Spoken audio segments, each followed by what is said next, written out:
So I've invited two of my friends up here, TJ and Rachel, just to share a little bit with you guys about their experiences this summer, initiating with people, building relationships with people, and that leading to an opportunity to share the good news of Jesus Christ. And so I'm going to start with Rachel. Rachel, tell us a little bit about what that looked like for you this summer.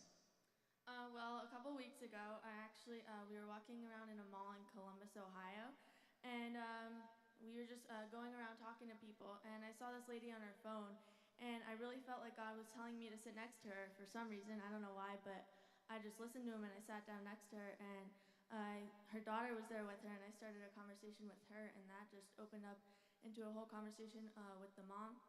And her name is Karima, and just after talking about her family and getting to know her a little better, we learned that her daughter was taking karate classes at a mosque. So that just ended in a whole spiritual conversation. I asked if they were Muslim, and she said that she grew up in a Muslim home and that she was really at peace with her religion, and she liked where she was in her life. And since she shared what she believed about Jesus in the Quran, they actually believe that he was a perfect man and that he was a prophet. Since she shared what they believe about him, we got to share about what we believe about Jesus and what he's done for us. And she just kept saying how she was fine with her religion. She wasn't thinking about, like, it's fine what you believe and it's good what I believe. And just after talking with her a while about like heaven and how we can have a relationship with Jesus, even though she didn't really accept Christ and wasn't open up to the idea of being a Christian, I think it just really impacted me and grew me in my faith, as well as I hope it impacted her.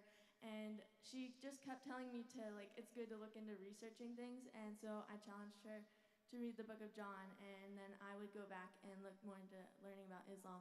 So it was just really cool, and at the end I got to pray with her, and that was just a really cool moment for me, so yeah.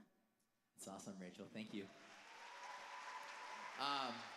The book of Philemon in the New Testament says that I pray that you may be active in sharing your faith so that you might come to a full understanding of every good thing that we have in Jesus Christ. And that sometimes it just takes us stepping out in faith, trusting that by being obedient to the mission, that God might show us more of who he is. And so appreciate you sharing, Rachel. TJ here is from Delaware, Ohio, and TJ also got a cool opportunity a couple weeks ago. So TJ, tell us a little bit about what that looked like for you.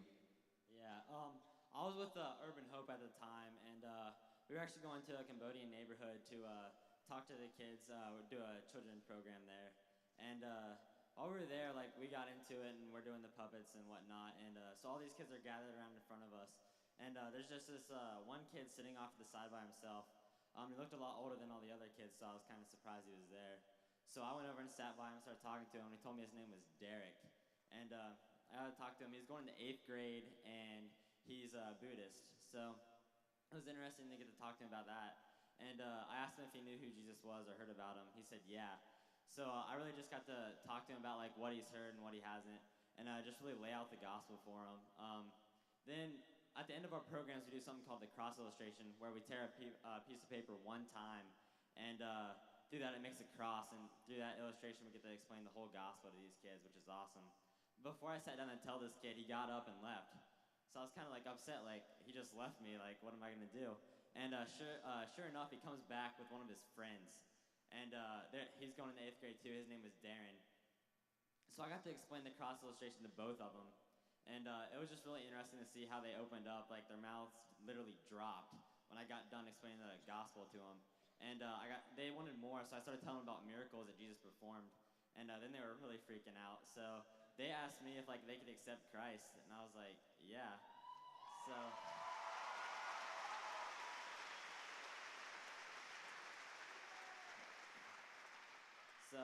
through that, it was just really interesting to see how God was working. It was definitely a challenge with people there. And I just got to sit down and pray with these two awesome kids and just get to talk to them. And after they were done, they could explain to me what they did. So like I knew like they knew what they were doing. So it was really cool to see, and just really encouraging. Awesome. Thank you, TJ.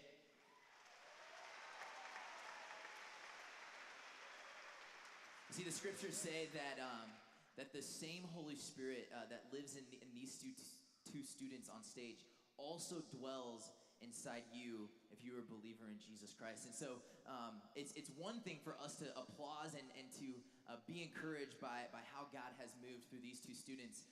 But the challenge and the mission is for all of us in this room to be people that live lives on mission and that are going back to communities, going back to churches, going back to schools, and that will step out in faith and be willing to share the good news of Jesus Christ with people that we brush shoulders with. You see, every day we are walking by people that spend eternity in one of two places, and we have the opportunity and the power inside of us because of the Holy Spirit to go and to share that good news. And so that would be our challenge as a conference, to say, look, we just don't want this to be about a summer, but to be about going home and seeing God causing people to pass from spiritual death to spiritual life. So let me do this. Let me just